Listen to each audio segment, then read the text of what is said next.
guys, it's Kelly at Garden Discovery. I'm indoors because it's raining buckets outside. But today we're going to be talking about propagation from stem cuttings for lavender and rosemary, which are basically the same. You would do the same thing, same method with both. And then I took some cuttings off of an African daisy, and I'm going to talk about getting that going too with propagating that.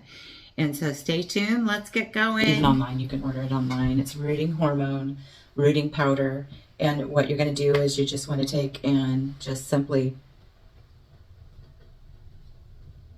dip it down. Make sure that you get the nodules covered with the rooting hormone. And it's just a light dusting there. And then you're just going to take and you want to make sure that I'm going to use this one stem here to push down.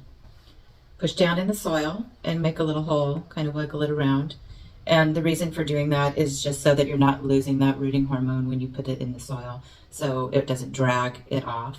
So you just simply put it down in the middle there, and then you're just going to kind of work the soil around it so it's tight in there. And that's all there is to using the rooting hormone.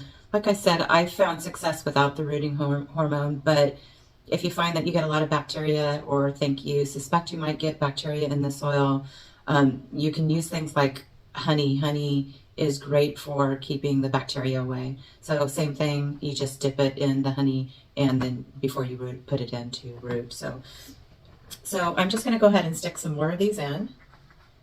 And you want to make sure that, again, that you cover every so often where the leaves were coming out, those nodules, you want to make sure that they're covered and down into the soil so that they have all those different nodules where they can shoot roots out. This one's a variegated lavender, and it's not really a straight stem, but I'm going to try and get it to root anyway.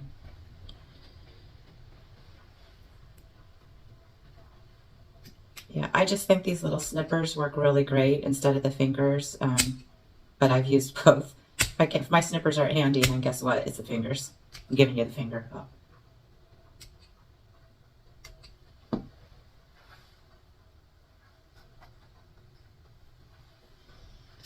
I'm just going to take and cut a little bit more off the top there on that one. Make sure that you use like playground sand that's on the sterile side. Any sand that's from your yard you don't want to use because it's not going to be sterile. And at this point with the root growth, you want to make sure that it's sterile. That's the important thing. Keep it moist, and they really do like humidity. So if you have those factors, you can go ahead and get you some roots going on these to propagate and get you some new plants. So once with the sand, the other good thing about the sand is that when you turn it over, the container over, and you're going to check the roots, you can pour some water over the sand to separate the roots. You don't want to tear the roots. So this does really well because it washes the sand away gently, and then you can see your root system there. And then you can take that at that point, once it has good roots, and take it and put it in some healthy soil that has a lot of nutrients. So potting soil, growing medium, and get that plant to start growing above the ground. And so that's how you do the stem cuttings and to propagate to get new plants from plants that you have already. And the other thing that I have taken some cuttings too of the African daisies. Super simple to get these to propagate. They are very leafy. The difference here is that these are not woody stems. They're soft stems, but you can get some regeneration and new plants from taking cuttings from the soft stems on these. So again, you just want to remove the side and the new growth on top. Leave some leaves for the photosynthesis of the leaves. You really don't need any rooting hormone for this. They propagate really easily. You do want to leave just a few leaves like that. And again, they're so meaty to get down as close as you can to that main stem.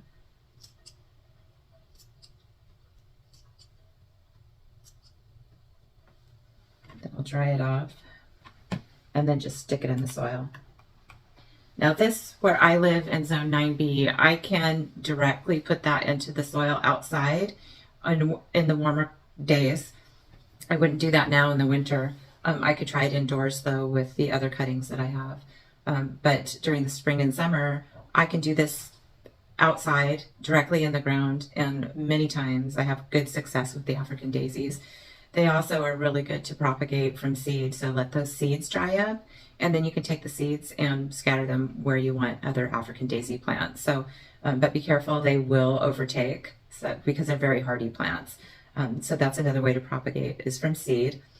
And then another way to propagate is in water. You can get plants to form roots from the stems in water as well. I don't do the water propagation often because I'm not in the kitchen. I'm not a cook. I don't like to be in the kitchen, so I spend as much time in the house as little as possible. I don't like it. I'd rather be outside. But if you are in the kitchen a lot, what you can do is, start it in your windowsill in some water, just same thing, just set up the stems the same way as I did the lavender, put it in the water, and it will root. But you have to keep the water changed out. So change that out so you have fresh water. But try that. Like I said, I don't do it much because I'm not in the kitchen much, and I tend to forget that they're there. And don't change out the water and don't care for it. So, but if you're in the kitchen a lot, then do that. Now is also the time to get your seeds out that you have dried and in storage, and get your seeds ready to be propagated and planted. So I have some status seeds here that I'm separating that have dried out, and I'm actually going to have to spend some time Googling, using my browser to check to make sure that I'm getting the seed part of the status, because I've never grown it myself from seed that I've picked off the plant. I've always ordered it from Baker Creek Seed Company, and last year was the first year I grew it. So, and I don't remember honestly what the seeds look like. So I'm guessing that it's just the little tiny, like that. That's probably the seed right in there. So I'll be looking at that. Something that I want to start is growing seeds indoors. I did last year the first time, really, and had a lot of success and got a lot of plants started in the cold months. You can purchase some inexpensive grow lights like this one. And these will grow the plants nicely indoors. If you want to supplement that light and get more light on your plants, what you can do is, I've got a cardboard box before, a really big one, and cut out the front section. And what I do is I line the inside and the back part in that cellophane silver material, kind of like they use for emergency blankets, that foil almost.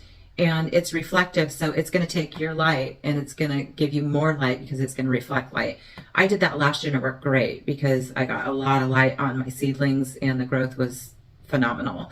So I did some status last year. I propagated from seed, different things like nasturtium, although I have an easy time doing that outside directly in the soil with nasturtium because it doesn't get really cold here usually in the winter. I did the status. I did a few things last year and had a good success rate. So I'm looking to do that again. I'm behind already. This time last year, I already had seedlings growing. I'm late. But, I have my trip to Ireland. I don't usually go to Ireland in November. I usually go in the very early spring or summer.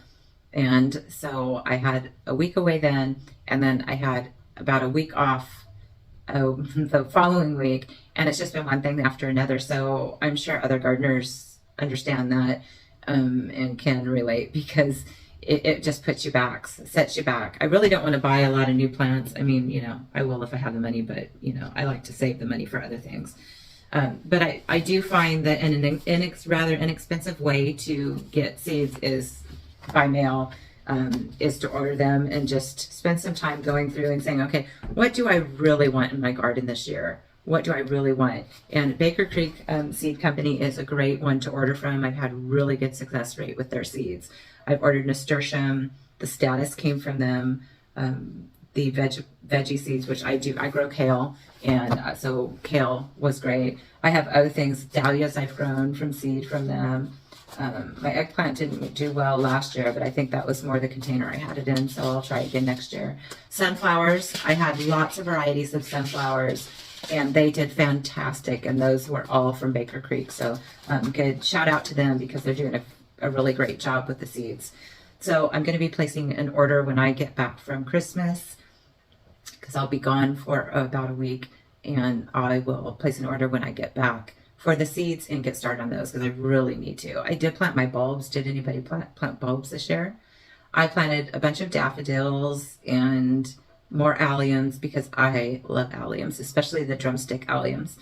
I find that the drumstick alliums where I live in zone 9B last a long time. So they're in bloom a very long time, and I like that. You get a lot out of your money. So I ordered some more alliums, even though I'd saved seeds, but seeds from to get alliums from seed takes a couple of years. So I'm impatient, don't want to do that, wait that long. So I did order some more and different kinds of alliums as well. And so I'm trying to think of what else I planted. I planted some of the Asiatic lilies and different bulbs. So a lot of bulbs I planted. So hopefully the squirrels and whatnot don't dig them up, and he got some pretty spring color in the garden. So I'm shooting for that. I'm also hoping that my other daffodils from 1 year, 2 year, 3 years that have been in the ground also are blooming again this year. They tend to less and less every year. So I always plant new to supplement. I did divide some of the bulbs and hopefully that will help them to start blooming. So it's really pretty, and to get those daffodils in the first bit of spring color is fantastic. I don't have a lot of color in my garden during the late fall and winter months, like probably most people. But my plants that do provide color are kind of in dormancy right now. I did have some nasturtiums start to grow back here, so I'm going to have to look in my storage to see if I saved any of my nasturtium seeds. If not, I'll have to order some more of those. So anyway, I hope everybody's having a great holiday season and continues to do so. And I will probably not have another video this year for you other than shorts. I hope everybody's enjoying the shorts I'm putting up. I've been doing some on Larry, the lazy cat, just because I'm able to do that when it's raining outside and put together some clips and stuff and do silly things. So yeah, that's what I've got. Now I'm going to take all of this that I have, this mess, and put it in compost so that it can do something better in compost for other plants in the future. So I hope everybody has a great day. Get out there and garden if it's not raining like crazy like it is here. I hope everybody has a wonderful time with family and friends for the holidays, and we will see you in the new year. You guys take care and get out there and garden if it's not too wet like it is here. Enjoy.